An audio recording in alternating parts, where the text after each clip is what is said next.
Hello student, welcome back to my YouTube channel the study hub education. तो पिछले lecture में हमने mode of nutrition तक complete कर चुके थे हम लोग की मोड ऑफ न्यूट्रिशन, यानी कि और लिविंग ऑर्गेनिजम्स में जो different types of mode of nutrition होते हैं वो हम कंप्लीट कर चुके थे।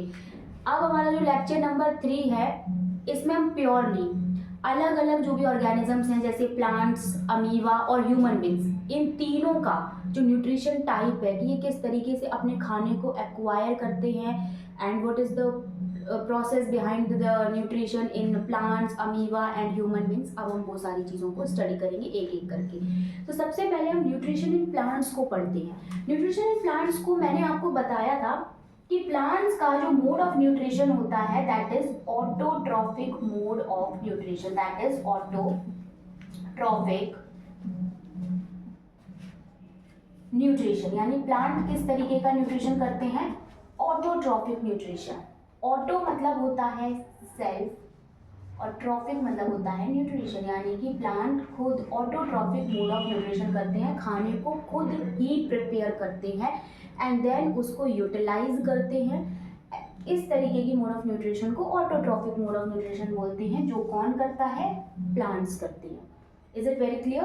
ओके, चलो अब हम यहाँ पर ये समझते हैं कि plant autotrophic mode of nutrition जो करती है उसके पीछे एक प्रोसेस इन्वॉल्व होती है, जिस प्रोसेस को हम बोलते हैं फोटोसिंथेसिस। बोलते हैं फोटोसिंथेसिस। उस प्रोसेस को बोला जाता है फोटोसिंथेसिस, जिस वजह से प्लांट अपने खाने को बना पाते हैं। अगर ये फोटोसिंथेसिस की प्रोसेस नहीं होगी तो प्लांट्स अपने खाने को नहीं बना पाएंगे। तो फोटोसिंथेसिस प्रोसेस जो होती है वो रिस्पॉन्सिबल होती है प्लांट्स का खाना बनाने के लिए। फोटोसिंथेसिस एग्जैक्टली होता क्या है? फोटो का मतलब होता है लाइट, फोटो का मतलब होता है लाइट, और सिंथेसिस का मतलब होता है बिल्डअप। सिंथेसिस का मतलब होता है बिल्डअप, यानी कोई भी चीज जो बनाई जा रही है with the help of light, जिसमें लाइट एनर्जी का यूज किया जा रहा है, उसको हम बोलते हैं फोटोसिंथेसिस। तो प्लांट्स अपने खाने को प्रिपेयर करते हैं with the help of sunlight. इस प्रोसेस के द्वारा प्लांट खाना बनाते हैं या फूड को सिंथेसाइज करते हैं। सो ये प्रोसेस इन्वॉल्व होती है उसमें। अब क्लास 10th के पॉइंट ऑफ व्यू से फोटोसिंथेसिस बहुत इंपॉर्टेंट है, बहुत ज़्यादा इंपॉर्टेंट है। यहाँ से क्वेश्चंस डायरेक्टली एग्जामिनेशन में पूछे जाते हैं। सो पहले हम ये समझते हैं कि कौन कौन से ऐसे स्टेप्स होते हैं जो इन्वॉल्व होते हैं फोटोसिंथेसिस में, यानी स्टेप्स इन्वॉल्व इन फोटोसिंथेसिस। कौन कौन से ऐसे स्टेप्स होते हैं जो फोटोसिंथेसिस में इन्वॉल्व होते हैं प्लांट्स में? ऐसे कौन कौन से स्टेप्स होते हैं? Steps involve in the process of photosynthesis. तो सबसे पहले क्या होता है, हम सभी जानते हैं कि प्लांट का जो कलर होता है, लीफ का जो कलर होता है वो क्या होता है? ग्रीन। किसकी वजह से प्लांट के लीफ का कलर ग्रीन होता है? क्लोरोफिल की वजह से। क्लोरोफिल जो होती है वो सेल्स में लोकेटेड, प्लांट्स की जो लीफ की जो सेल्स होती हैं वहाँ लोकेटेड होता है क्लोरोफिल, क्लोरोप्लास्ट सेल में अंदर। ठीक है, उस वजह से प्लांट की जो पत्तियों का कलर होता है वो क्लोरोफिल की वजह से ग्रीन होता है। अच्छा, क्लोरोफिल बहुत ज़्यादा ज़रूरी होता है प्लांट्स में फोटोसिंथेसिस की प्रोसेस करवाने के लिए। सबसे पहले मैं ये और बता दूं आप लोगों को कि ऐसी कौन कौन सी कंडीशंस हैं जो ज़रूर होती हैं फोटोसिंथेसिस की प्रोसेस में रिस्पॉन्सिबल, यानी कि ऐसी 4 कंडीशंस हैं जिनकी वजह से फोटोसिंथेसिस की प्रोसेस मुश्किल ही है हो पाना। मैं यहाँ पे फोटोसिंथेसिस की बात कर रही हूँ। इन जनरल हम अगर एग्जांपल देखें, अपने घर की बात करते हैं। हमारे घर में जब खाना बनाया जाता है, खाने को प्रिपेयर किया जाता है, कोई भी अगर वेजिटेबल को कुक किया जा रहा है तो उसके लिए हमें क्या क्या चाहिए होता है? हमें रॉ वेजिटेबल्स चाहिए होते हैं, हमें सॉल्ट चाहिए होता है, हमें पेपर चाहिए होता है, हमें वाटर चाहिए होता है, तभी तो जाकर के हमारी जो कुक्ड वेजिटेबल्स हैं वो बन पाती हैं। सेम उसी तरीके से फोटोसिंथेसिस की प्रोसेस में भी कुछ एसेंशियल चीज़ें होती हैं जो चाहिए होती हैं, उनके बिना फोटोसिंथेसिस की प्रोसेस नहीं हो पाएगी। मतलब प्लांट अपना खाना नहीं बना पाएंगे अगर उनकी इन डिमांड को, उसकी इस कंडीशन को फुलफिल नहीं किया जाता है। तो क्या क्या कंडीशंस रिक्वायर होती हैं फोटोसिंथेसिस की प्रोसेस करने के लिए? सबसे पहली कि प्लांट में क्लोरोफिल होना चाहिए, क्लोरोफिल होना चाहिए, यानी कि विदाउट क्लोरोफिल फोटोसिंथेसिस नहीं होगी। दूसरे नंबर पे सनलाइट इज मस्ट, यानी कि सनलाइट भी बहुत इम्पॉर्टेंट होता है फोटोसिंथेसिस की प्रोसेस करवाने के लिए। तीसरे नंबर पर कार्बन डाइऑक्साइड, कार्बन डाइऑक्साइड भी बहुत इम्पॉर्टेंट होता है फोटोसिंथेसिस की प्रोसेस करवाने के लिए। और लास्ट में जो चौथी कंडीशन है वो है वाटर, यानी कि ये अगर 4 कंडीशंस प्लांट को मिल गई तभी उसकी फोटोसिंथेसिस की प्रोसेस पॉसिबल हो पाएगी, अदरवाइज प्लांट की फोटोसिंथेसिस की प्रोसेस पॉसिबल नहीं है। प्लांट को फोटोसिंथेसिस करने के लिए इन 4 कंडीशंस को चाहिए, यानी प्लांट को क्लोरोफिल चाहिए, प्लांट को सनलाइट चाहिए, प्लांट को कार्बन डाइऑक्साइड चाहिए, प्लांट को वाटर चाहिए। ये बहुत इंपॉर्टेंट है। चलिए, अब जब प्लांट्स को ये सारी कंडीशंस मिल जाती हैं तब प्लांट स्टार्ट करता है अपने फोटोसिंथेसिस की प्रोसेस। और इसमें मेजरली 3 स्टेप्स इन्वॉल्व होते हैं प्लांट्स की फोटोसिंथेसिस करवाने के लिए। Step by step we are looking one and after one, हम एक के बाद एक देखेंगे। ये स्टेप बहुत इंपॉर्टेंट है, एनसीईआरटी में डायरेक्टली मार्क भी किए गए हैं, so proper focus is very important for that. Okay, तो सबसे पहली चीज होता है, जो पहला स्टेप इन्वॉल्व होता है फोटोसिंथेसिस की प्रोसेस में, वो होता है absorption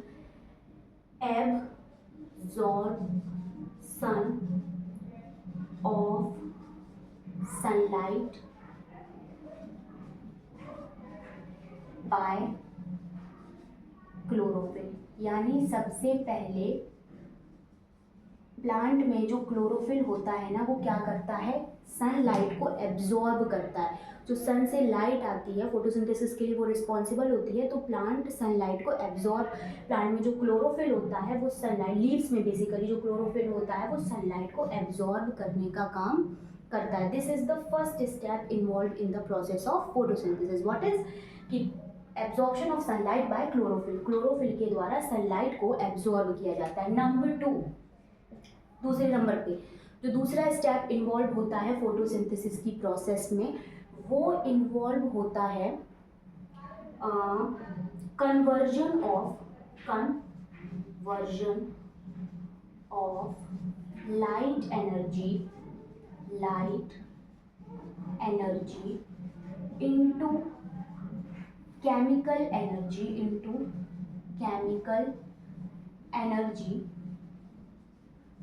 by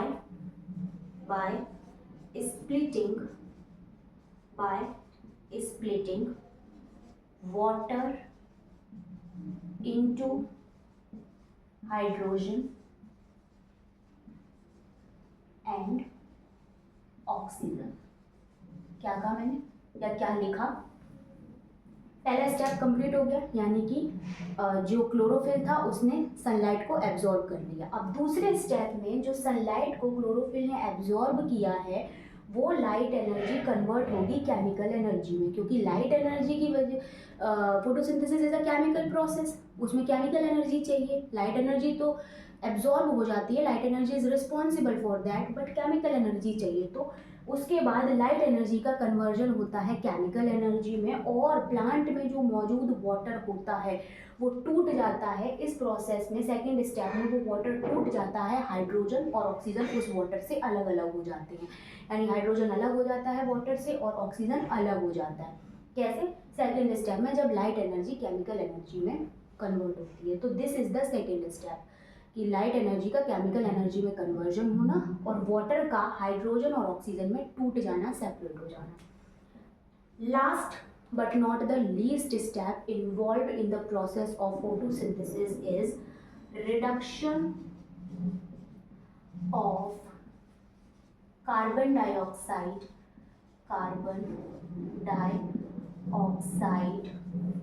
to form carbohydrates। what is it? Last step में क्या होता है कि जो प्लांट में मौजूद कार्बन डाइऑक्साइड है उसका रिडक्शन हो जाएगा। किसी भी, अभी रिडक्शन का मतलब आप यहाँ पे शायद it is quite confusing to you people, but reduction का मतलब होता क्या है, आई विल एक्सप्लेन यू। आप मैं पढ़ाऊंगी वैसे इस चैनल पे केमिकल रिएक्शंस एंड इक्वेशंस वाला, उसमें रिडक्शन रिएक्शन दी गई है। क्या होता है, मैं बेसिकली आपको यहाँ थोड़ा समझाने की कोशिश करती हूँ कि किसी भी, यहाँ पे कार्बन डाइऑक्साइड की बात हो रही है, तो जब कार्बन डाइऑक्साइड के साथ में हाइड्रोजन ऐड हो जाता है, हाइड्रोजन का किसी भी कंपाउंड के साथ या किसी भी एलिमेंट के साथ ऐड होना ही या ऑक्सीजन का उससे रिमूव होना कहलाया जाता है रिडक्शन, कहलाया जाता है रिडक्शन। यानी कि किसी भी एलिमेंट या कंपाउंड के साथ में जब हाइड्रोजन ऐड हो जाए या ऑक्सीजन निकल जाए, इसको हम बोलते हैं रिडक्शन। तो होता क्या है कि जो कार्बन डाइऑक्साइड मौजूद होता है प्लांट्स में, उसका रिडक्शन होता है, मतलब उसके साथ हाइड्रोजन जो स्प्लिट हुआ था वो ऐड होता है जाकर के और कार्बोहाइड्रेट बना देता है प्लांट में। कार्बोहाइड्रेट मतलब प्लांट में फूड को बना देता है, कार्बोहाइड्रेट्स प्लांट में बना देता है या ग्लूकोज बना देता है, C6H12O6 बना देता है प्लांट में। ये आखिरी स्टेप में बनता है जाकर के, जब कार्बन डाइऑक्साइड के साथ हाइड्रोजन अटैच होकर के कार्बोहाइड्रेट बनाता है। सो ये स्टेप्स इन्वॉल्व होते हैं फोटोसिंथेसिस की प्रोसेस में। इन स्टेप्स के बिना फोटोसिंथेसिस की प्रोसेस कंप्लीट नहीं हो पाएगी। सो अभी तक आपको मैंने क्या बताया न्यूट्रिशन इन प्लांट्स में, कि प्लांट्स जो होते हैं वो ऑटोट्रॉफिक मोड ऑफ न्यूट्रिशन करते हैं, यानी अपना खाना खुद बनाते हैं, खुद प्रिपेयर करते हैं, उसको खुद यूटिलाइज करते हैं। किस प्रोसेस के द्वारा, फोटोसिंथेसिस प्रोसेस के द्वारा, जिसमें फोटो का मतलब मैंने आपको बताया लाइट और सिंथेसिस का मतलब मैंने आपको बताया बिल्डअप। यानी किसी भी चीज़ को अगर हम with the help of light बना रहे हैं तो हम उस पूरी प्रोसेस को कहेंगे फोटोसिंथेसिस। हम नहीं, बेसिकली प्लांट्स। अब स्टेप्स इन्वॉल्व इन फोटोसिंथेसिस, इससे पहले मैंने आपको ये भी बताया था कि what are the conditions necessary for the photosynthesis. Photosynthesis होने के लिए किन किन कंडीशंस की आवश्यकता होती है, तो ऐसी 4 कंडीशंस हैं फोटोसिंथेसिस होने के लिए। पहला, sunlight, chlorophyll, carbon dioxide and water. अगर प्लांट को ये 4 थिंग्स मिल गई तभी वो फोटोसिंथेसिस की प्रोसेस को कंप्लीट कर पाएगा। अब क्या स्टेप्स इन्वॉल्व होते हैं फोटोसिंथेसिस के, this is I think the very very important for the examination point of view. This is double starred marked, मतलब इसमें तो ट्रिपल डबल जितना आप मार्क कर लो उतना कम है, ठीक है। एग्जामिनेशन में इनडायरेक्टली या डायरेक्टली यहाँ से क्वेश्चन पूछे जाते हैं। चलिए, तो क्या क्या स्टेप्स इन्वॉल्व होते हैं। पहला स्टेप होता है कि जो लाइट एनर्जी होती है वो एब्जॉर्ब होती है ग्रीन कलर के पिगमेंट यानी क्लोरोफिल के द्वारा। फिर सेकेंड स्टेप में जो लाइट एनर्जी क्लोरोफिल ने एब्जॉर्ब की वो केमिकल एनर्जी में कन्वर्ट होगी और प्लांट में मौजूद वाटर हाइड्रोजन और ऑक्सीजन में स्प्लिट होगा यानी टूट जाएगा। और लास्ट और आखिरी स्टेप में जो कार्बन डाइऑक्साइड मौजूद है प्लांट में उसका रिडक्शन होगा और कार्बोहाइड्रेट का यानी प्लांट के फूड का फॉर्मेशन हो जाएगा। So this is the nutrition in plants. अब नेक्स्ट में हम पढ़ेंगे, यानी इसके बाद अब हम पढ़ने जा रहे हैं कि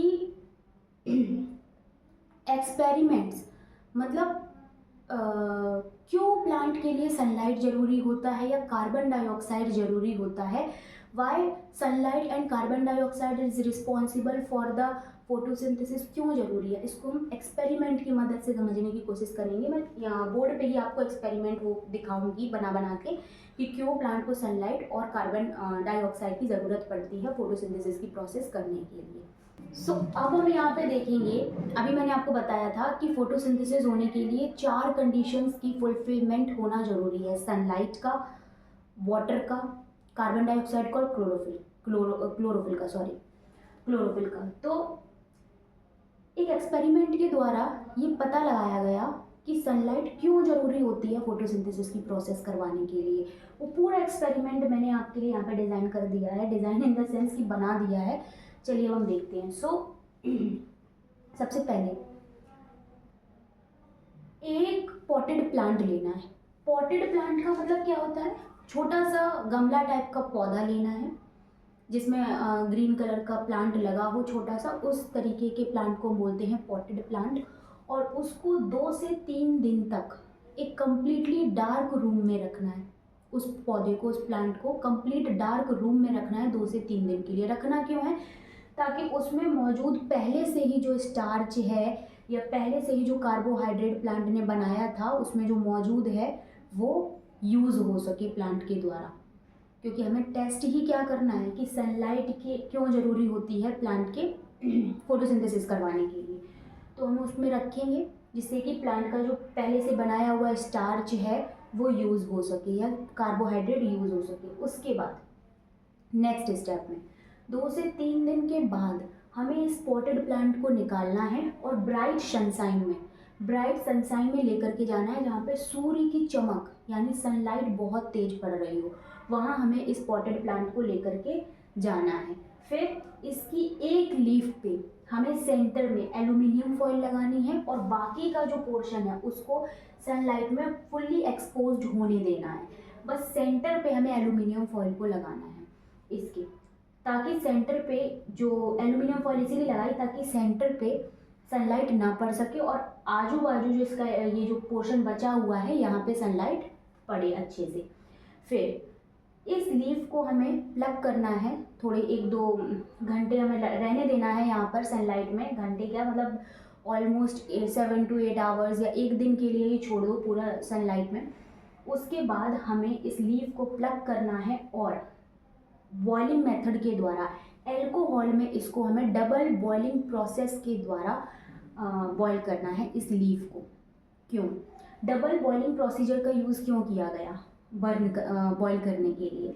डायरेक्टली ही हमने अल्कोहल को बर्नर पे क्यों नहीं रख दिया, अल्कोहल वाले बीकर को डायरेक्टली हमने बर्नर पे क्यों नहीं रख दिया? हमने क्यों यहाँ पर पहले तो ये वाला एक सेटअप लिया क्या बोलते हैं जिसमें पानी है ऑलरेडी, और फिर हमने ऊपर से एक और बीकर रखा जिसमें अल्कोहल डाल करके हमने उसको पत्ती को फिर उस अल्कोहल वाले में डाला। हमने डायरेक्टली हम चाहते तो हम यहाँ पर अल्कोहल डाल करके उस पत्ती को डाल सकते थे, पर हमने ऐसा क्यों नहीं किया? पीछे का कारण बहुत सिंपल है। आपको पता है कि जो अल्कोहल होती है वो हाईली इन्फ्लेमेबल लिक्विड है यानी ज्वलनशील है बहुत। अगर अल्कोहल को आग मिलती है ना तो ये मतलब इनकी घनिष्ठ दोस्ती है, तो अल्कोहल को आग जो मिलती है ना, फायर एकदम मिलती है तो वो एकदम से कैच कर लेता है उसको। तो अगर हम डायरेक्टली इसको फायर पे रखते तो अल्कोहल उसको कैच कर लेता फायर को और बहुत ज़्यादा कैचिंग फायर हो जाती। तो इस वजह से हमने इसमें डबल बॉइलिंग प्रोसीजर का यूज़ किया। अल्कोहल में हमने लीफ को बॉईल किया। बॉईल क्यों किया? ताकि जो क्लोरोफिल मौजूद है, जो क्लोरोफिल आया है इसमें वो हट सके, क्योंकि हमें टेस्ट करना है ना कि सनलाइट क्यों ज़रूरी होती है स्टार्च जब हम आगे जा करके, पर हमें पूरा स्टेप बाय स्टेप करते हुए चले जाना है। ठीक है, तो हमने डबल बॉइलिंग प्रोसीजर के द्वारा इसमें हमने उसको लीफ को डाला और बॉईल होने दिया जब तक कि ये कम्प्लीटली क्लोरोफिल इसमें से रिमूव नहीं हो गया इसमें से लीफ में से। उसके बाद हमने इसको एक साफ़ पानी वाले बीकर में निकाला और धुला ताकि थोड़ा बहुत भी जो क्लोरोफिल इसमें मौजूद है वो भी साफ़ हो सके। एंड नेक्स्ट स्टेप में हमने इस लीफ को एक चाइना डिश बोलते हैं, कटोरी टाइप का बोलते हैं, लेबोरेटरी में मौजूद होता है, उसमें निकाला और ड्रॉप बाय ड्रॉप करके आयोडीन सॉल्यूशन इसमें डाला। फिर हमने क्या चेंजेस ऑब्जर्व किए? अब आएगा ऑब्जर्वेशन, अब आएगा ऑब्जर्वेशन। अब हमने ऑब्जर्वेशन करना है। ऑब्जर्वेशन क्या हुआ? जैसे ही इस लीफ में आयोडीन सॉल्यूशन पड़ा तो ये देखा कि जो ये वाला पोर्शन था बीच वाला इस लीफ का, उसमें कोई कलर चेंज नहीं हुआ, जबकि जो पोर्शन ये साइड वाला जो बचा हुआ था इसमें कलर चेंज हुआ। मतलब ये जो साइड वाला पोर्शन था जो फुल्ली सनलाइट में एक्सपोज्ड था वो ब्लू ब्लैक में टर्न हो गया। यानी ये वाला जो इस तरीके से हम समझते हैं यहाँ पे, ये जैसे लीफ थी हमारी, इसका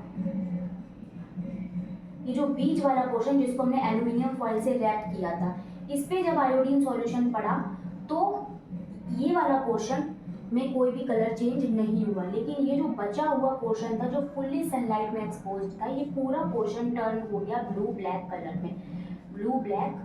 कलर में। तो इससे क्या पता चला? आयोडीन सॉल्यूशन जब भी हम किसी भी चीज़ में डालते हैं, अगर वो ब्लू ब्लैक में टर्न हो जाए वो चीज़, तो इसका मतलब उसके अंदर स्टार्च या कार्बोहाइड्रेट प्रेजेंट है। तो यहाँ से ये पता चला कि इस वाले पोर्शन में प्लांट के कार्बोहाइड्रेट था या स्टार्च था, जबकि इस वाले पोर्शन में जो फुल्ली जिसके अंदर सनलाइट जा ही नहीं पाई थी वहाँ पर तो स्टार्च ही नहीं बन पाया, स्टार्च ही नहीं बन पाया, तो ये टर्न भी नहीं हुआ था ब्लू और ब्लैक में। तो ये पूरा एक्सपेरिमेंट ये बताता है कि सनलाइट क्यों ज़रूरी है फोटोसिंथेसिस की प्रोसेस करवाने के लिए। हमने खुद देख लिया कि जिसको हमने एल्यूमिनियम फॉयल से रैप किया था उसमें कोई भी कलर चेंज नहीं हुआ आयोडीन सॉल्यूशन डालते ही, बट ये जो पोर्शन था इसमें कलर चेंज हुआ और ये चेंज हुआ ब्लू और ब्लैक में। This is very very important. Now अब सेकंड जो एक्सपेरिमेंट दिया गया है उसमें ये बताया गया कि why chlorophyll is very important, या कार्बन डाइऑक्साइड क्यों ज़रूरी होता है प्लांट की फोटोसिंथेसिस की प्रोसेस करवाने के लिए, कि कार्बन डाइऑक्साइड का क्या रोल होता है प्लांट में फोटोसिंथेसिस की प्रोसेस करवाने के लिए। तो नेक्स्ट एक्सपेरिमेंट में हम वो देखने चलिए। तो अब नेक्स्ट एक्सपेरिमेंट में ये बताया गया है कि कार्बन डाइऑक्साइड क्यों ज़रूरी होता है फोटोसिंथेसिस की प्रोसेस में, कार्बन डाइऑक्साइड का क्या रोल है फोटोसिंथेसिस की प्रोसेस करवाने के लिए। Again experiment repeated.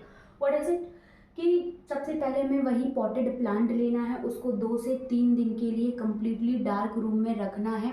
अगेन क्यों रखना है भाई, रखना इसीलिए है ताकि जो पहले से मौजूद उसमें स्टार्च है वो यूज्ड अप हो सके, क्योंकि हमें उसी की टेस्टिंग करनी होती है आखिरी में जा कर के, ठीक है। इसीलिए हमको इसको 2 से 3 दिन के लिए कम्प्लीटली डार्क रूम में रखना होता है। नेक्स्ट स्टेप में हमें क्या करना है, यहाँ पर इसकी एक लीफ लेनी है, उसको एक बोतल या जार में उसका हाफ पार्ट उस लीफ का जार के अंदर और हाफ पार्ट जार के बाहर रखना है।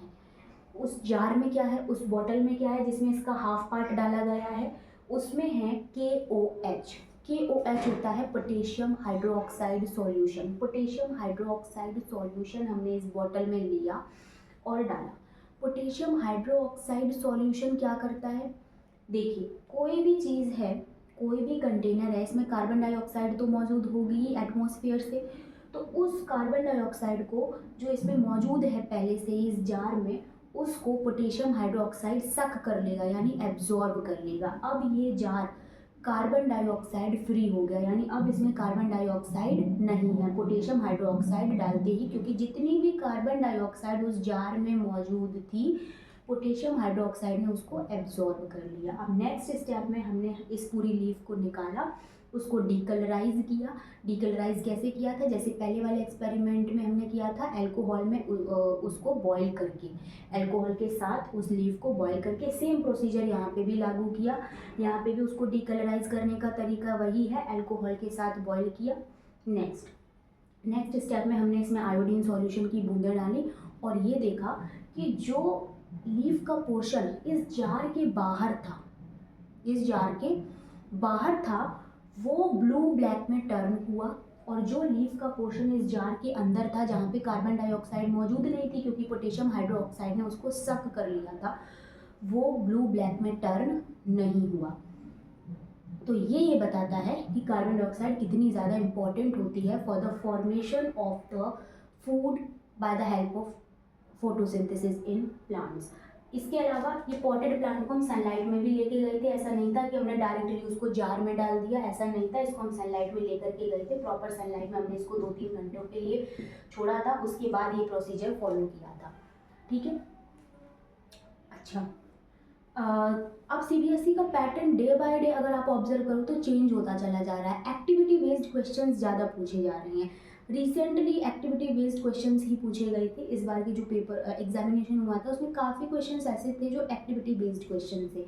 तो P1Q को जब एनालाइज हम करते हैं तो हमने ये देखा कि CBSE ने ये पूछा कि जब कार्बन डाइऑक्साइड वाले एक्सपेरिमेंट में हम KOH को लेते हैं तो उसका फंक्शन क्या होता है, यानी कि इसका क्या फंक्शन होता है, इसका क्या रोल होता है इस एक्सपेरिमेंट में। सिंपल है, कार्बन डाइऑक्साइड जो मौजूद होगी जार के अंदर उसको एब्जॉर्ब करने का काम करता है, मतलब KOH absorbs the carbon dioxide present in the container or in the jar in which the leaf is put inside. So this is very important. This is our last experiment. अच्छा, मैंने अभी आपको बताया था कि फोटोसिंथेसिस की process में plant जो होता है वो कार्बन डाइऑक्साइड की मदद से, सनलाइट की मदद से, क्लोरोफिल की मदद से, वाटर की मदद से आखिरी में जाकर के कार्बोहाइड्रेट या अपना फूड बोलते हैं उसको, वो बनाता है।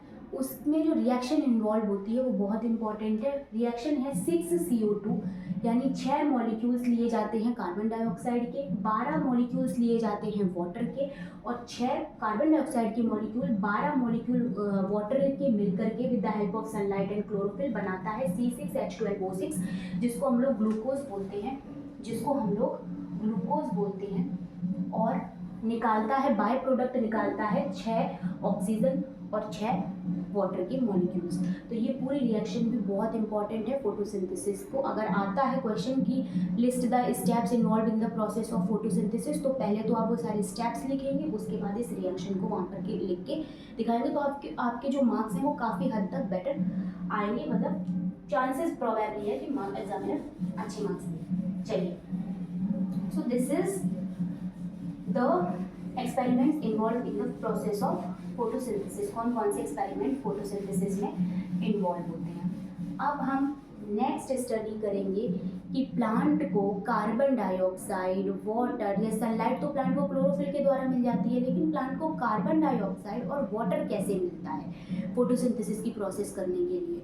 सनलाइट को तो क्लोरोफिल एब्जॉर्ब कर लेता है ना प्लांट में, जो ग्रीन कलर पिगमेंट होता है, लेकिन कार्बन डाइऑक्साइड और वाटर कैसे मिलेगा प्लांट को फोटोसिंथेसिस की प्रोसेस करने की। हम ये देखेंगे कि प्लांट को फोटोसिंथेसिस करने के लिए कार्बन डाइऑक्साइड और वाटर जरूरी चाहिए होता है। क्लोरोफिल और सनलाइट का तो हमें पता है कि क्लोरोफिल जो होता है ग्रीन कलर का पिगमेंट, वो सनलाइट को एब्जॉर्ब कर लेता है, लेकिन ये जो दो रॉ मटेरियल्स यूज होते हैं फोटोसिंथेसिस की प्रोसेस में, ये तो जो रॉ मटेरियल्स यूज होते हैं फोटोसिंथेसिस की प्रोसेस में, एक कार्बन डाइऑक्साइड एक वाटर, ये प्लांट कैसे लेता है और कहाँ से लेता है, ये इंपॉर्टेंट है।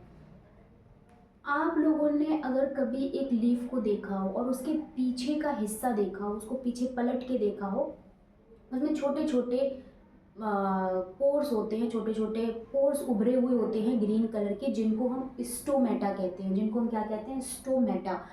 इन्हीं स्टोमेटा की मदद से जो पीछे पोर्स होते हैं लीफ में, प्लांट की लीफ में, इन्हीं स्टोमेटा की मदद से प्लांट क्या करता है, एयर में मौजूद कार्बन डाइऑक्साइड को अंदर लेता है, और फोटोसिंथेसिस की प्रोसेस में जो ऑक्सीजन बाय प्रोडक्ट बनता है उसको उसी स्टोमेटा से बाहर निकालता है।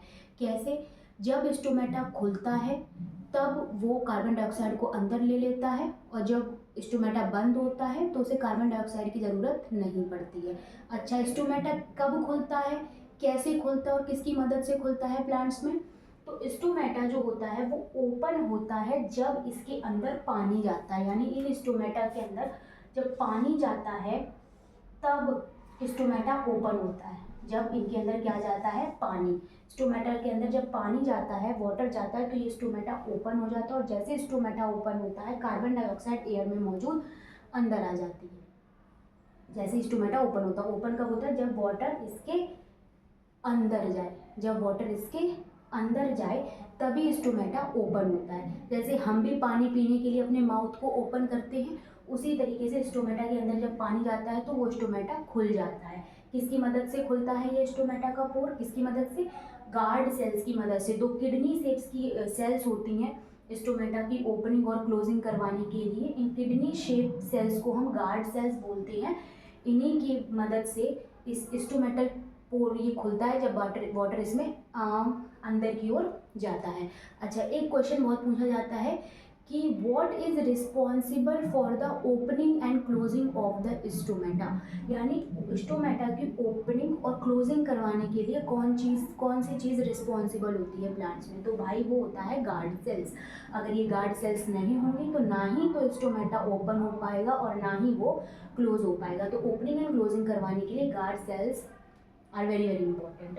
तो जैसे ही पानी अंदर जाता है स्टोमेटा खुल जाता है और एयर में मौजूद जो भी कार्बन डाइऑक्साइड है वो अंदर चली जाती है। नेक्स्ट, अब स्टोमेटा को बंद भी होना होता है, तो जो पानी है, जो वाटर है, जब वो बाहर की तरफ आता है, यानी फ्लोज आउट टू द पोर, जब वो पोर से बाहर की तरफ आता है तब स्टोमेटा क्लोज हो जाता है, जब उसको कार्बन डाइऑक्साइड की ज़रूरत नहीं है।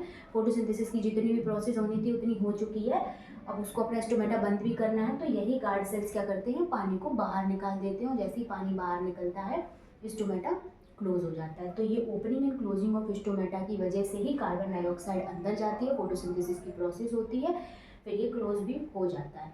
So this is the very important part of this chapter also. So यहाँ पर हमारा न्यूट्रिशन इन प्लांट्स पूरा का पूरा ख़त्म हो जाता है। न्यूट्रिशन इन प्लांट्स यहाँ पे हमारा ख़त्म हो जाता है। अब एग्जामिनेशन पॉइंट ऑफ व्यू से कौन, ये तो मैंने पूरा आपको डिटेल्ड में समझा दिया है कि किस किस तरीके से क्या होता है, लेकिन एग्जामिनेशन पॉइंट ऑफ व्यू से न्यूट्रिशन इन प्लांट्स में क्या क्या पॉइंट्स इंपॉर्टेंट है वो अब मैं आपको आखिरी में बता देती हूँ। ये बहुत इंपॉर्टेंट पॉइंट्स हैं एग्जामिनेशन पॉइंट ऑफ व्यू से। अगर न्यूट्रिशन इन प्लांट से रिलेटेड कोई भी क्वेश्चन आता है तो आप अगर सिर्फ इन पॉइंट्स को नोट डाउन कर लेंगे तो आपका क्वेश्चन 110% सॉल्व हो जाएगा। तो अब हम वो सारे इंपॉर्टेंट पॉइंट्स को देखेंगे। फोटोसिंथेसिस या न्यूट्रिशन इन प्लांट्स से रिलेटेड ये बहुत इंपॉर्टेंट पॉइंट्स हैं। अगर आपने सिर्फ इन इम्पॉर्टेंट पॉइंट्स को अपने ध्यान में रख लिया तो एग्ज़ाम में फोटोसिंथेसिस से रिलेटेड कोई भी क्वेश्चन आएगा आप यूँ करके सॉल्व आ जाएंगे। अगर आपको सिर्फ ये पॉइंट्स पता हैं तो there is no if and no but regarding these points. ये पॉइंट्स बहुत इंपॉर्टेंट हैं examination of point of view से फोटोसिंथेसिस के पर्सपेक्टिव पे। चलिए क्या पॉइंट है, पहला पॉइंट ये कह रहा है कि प्लांट जो मोड ऑफ न्यूट्रिशन करते हैं वो होता है ऑटोट्रॉफिक, मतलब अपना खाना खुद बनाते हैं। नेक्स्ट, किस प्रोसेस के द्वारा ये अपने फूड को प्रिपेयर करते हैं, या ऑटोट्रॉपिक मोड ऑफ न्यूट्रिशन को किस प्रोसेस के द्वारा अकम्प्लिश या कंप्लीट करते हैं, फोटोसिंथेसिस प्रोसेस के द्वारा। फोटोसिंथेसिस क्या होता है, फोटोसिंथेसिस मतलब building up of something by light. अगर हम लाइट की मदद से कुछ बना रहे हैं तो उस प्रोसेस को हम बोलते हैं फोटोसिंथेसिस। अच्छा, क्या क्या स्टेप्स या इवेंट्स होते हैं फोटोसिंथेसिस की प्रोसेस में, ये बहुत इंपॉर्टेंट है। पहला, absorption of light energy by chlorophyll, chlorophyll के द्वारा लाइट एनर्जी एब्जॉर्ब होगी। दूसरा, जो लाइट एनर्जी है उसका कन्वर्जन होगा केमिकल एनर्जी में, और वाटर जो मौजूद है प्लांट में वो स्प्लिट होगा हाइड्रोजन और ऑक्सीजन में। नेक्स्ट, रिडक्शन होगा कार्बन डाइऑक्साइड का कार्बोहाइड्रेट में, ग्लूकोज बन जाएगा। ये इक्वेशन है, this is very very important. And क्या कंडीशंस जरूरी होती हैं फोटोसिंथेसिस की प्रोसेस के लिए, सनलाइट, क्लोरोफिल, वाटर और कार्बन डाइऑक्साइड, जिसमें से हमने सनलाइट और कार्बन डाइऑक्साइड का तो आई थिंक एक्सपेरिमेंट भी अभी देखा था।